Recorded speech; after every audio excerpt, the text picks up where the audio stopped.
Hi everyone, and welcome back. Today we're going to learn one of the most common grammar problems in English: past simple and present perfect. Many learners know the grammar rules, but they're still not sure which tense to choose when they're speaking. The good news is that native speakers usually follow a simple pattern. First, we talk about an experience using the present perfect. Then, once we start asking for the details, we switch to the past simple.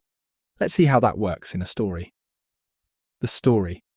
Last weekend, I met my friend Sarah for coffee. She looked really happy, so I asked, "Why are you smiling?" She said, "I've just come back from Thailand." I replied, "Really? I've never been there." Then I asked, "When did you go?" She answered, "I went in June. I stayed there for 2 weeks." I asked, "Where did you stay?" She said, "I stayed in Bangkok for a few days, then I travelled to the islands. I was curious." "What did you do there?" She smiled. "I swam in the sea every day. I tried lots of amazing food. And I met people from all over the world." Then she showed me some photos. She said, "I've taken hundreds of pictures, but I still haven't shared them all online." I asked, "Did anything funny happen?" She laughed. "Yes, one day I missed my boat because I was eating at a small cafe. I had to wait 2 hours for the next one." After listening to her story, I said, "You've convinced me. I've always wanted to visit Thailand, and now I think it's time to book a trip." She replied, "You won't regret it. I've recommended Thailand to all my friends, and 2 of them have already booked their holidays." Let's look at the grammar. Did you notice the pattern? Sarah started with, "I've just come back from Thailand." She used the present perfect because the important thing was the experience and its result now. Then I asked, "When did you go?" Now we're talking about a specific time in the past. That's why Sarah answered, "I went in June." After that, every question asked about the details. Where did you stay? What did you do? Did anything funny happen? Because these are all finished events at a finished time, we use the past simple. Later, Sarah said, "I've taken hundreds of pictures." The exact time isn't important. The pictures still exist today, so there's a connection with the present. She also said, "I still haven't shared them all."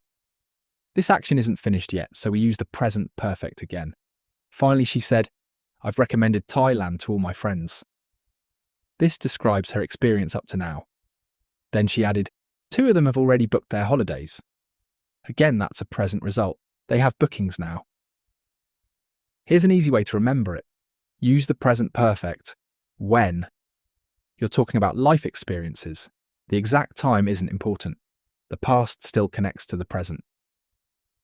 Something has happened recently, and the result matters now. Use the past simple when. You say when something happened. You ask for details. The action is completely finished. You use time expressions like yesterday, last year, in 2024, or when. A good conversation often sounds like this. "I've been to Italy." "Oh, really? When did you go?" "I went last summer." "Who did you go with?" "I went with my family." Notice how we begin with the present perfect, then move to the past simple for the details. That's exactly how native speakers usually tell stories. Now it's your turn. Answer these questions in the comments. 1. Have you ever visited another country? 2. When did you go? 3. What did you do there? 4. What's the best thing you've ever eaten while travelling?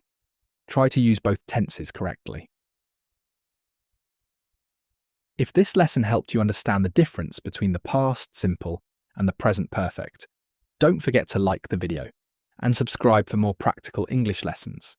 If you'd like another story lesson, let me know in the comments. We can cover topics like the past continuous, conditionals, or phrasal verbs next. Thanks for watching, and I'll see you in the next lesson. Happy learning!